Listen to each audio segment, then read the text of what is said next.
पवित्र शास्त्राचे वाचन करण्यापूर्वीची प्रार्थना. हे देवा, तुझा शब्द वाचत असताना आम्हाला तुझी ओळख होऊ दे.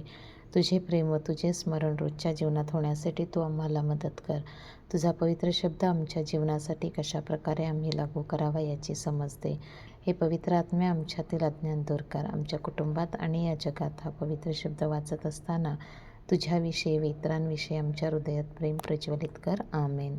मंगळवार, तारीख 14 जुलै. पहिले वाचन यशया अध्याय 7 ओवी 1-9.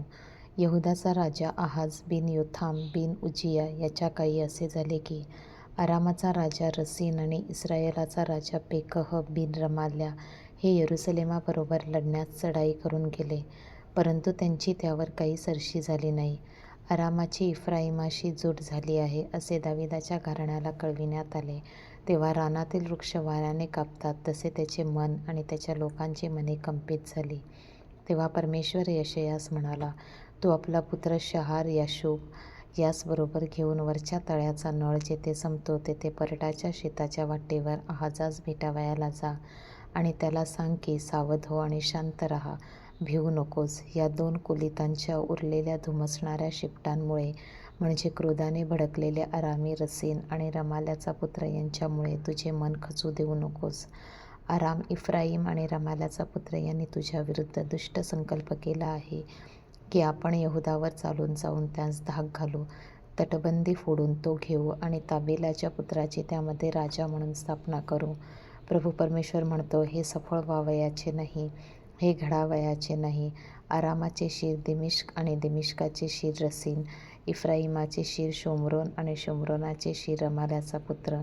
तुम्ही भाव ठेवला नाही तर तुमचा निभाव लागणार नाही. हा प्रभूचा शब्द. देवाला धन्यवाद.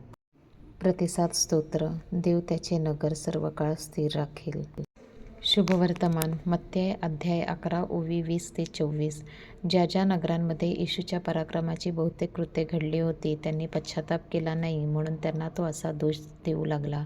हे खोराजिना, तुझी केवढी दुर्दशा होणार. हे बेतसैदा, तुझी केवढी दुर्दशा होणार. कारण तुम्हामध्ये जी पराक्रमाची कृत्ये घडली ती सोर आणि सिदोन ह्यात घडली असती तर त्यांनी मागेच गोंडपाट आणि राख अंगावर घेऊन पश्चाताप केला असता. पण मी तुम्हास सांगतो की न्यायाच्या दिवशी सोर आणि सिदोन ह्यांना तुमच्यापेक्षा सोपे जाईल. हे कफरनहूमा, तू आकाशापर्यंत चढवले जाशील काय? तू अधोलोकापर्यंत उतरशील. कारण तुझ्यामध्ये जी पराक्रमाची कृत्ये घडली ती सदोमात घडली असती तर ते आजपर्यंत राहिले असते.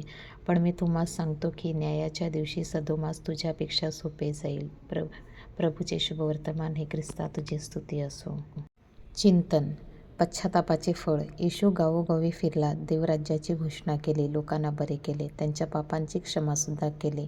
म्हणून बऱ्याचशा लोकांनी येशूवर विश्वास ठेवून पश्चाताप केला. परंतु आजच्या शुभवर्तमानात येशू खोराजीन, बेतसैदा व कफरनहूम या नगरांचा तीव्र निषेध करतो. तुमचा धिक्कार असो या शब्दात तो आपली निराशा व्यक्त करतो. येशूने त्यांच्याकरिता अद्भुत कृत्ये केली तरी त्यांचा विश्वास जागृत झाला नाही.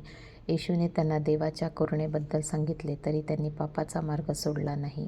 त्यांच्या कठोर अंतःकरणामुळे त्यांनी येशूच्या संदेशाचा स्वीकार केला नाही. त्यांनी त्यांच्या पापांबद्दल अजिबात पश्चाताप केला नाही. एक दिवस आपल्याला न्यायाच्या दिवसाचा सामना करावा लागेल. तेव्हा येशूच आपला न्याय करेल. ज्यांनी पश्चाताप करून पापांचा मार्ग सोडला आहे व चांगला मार्ग पकडला आहे त्या सर्वांना न्यायाच्या दिवशी स्वर्गात मोठे प्रतिफळ मिळेल.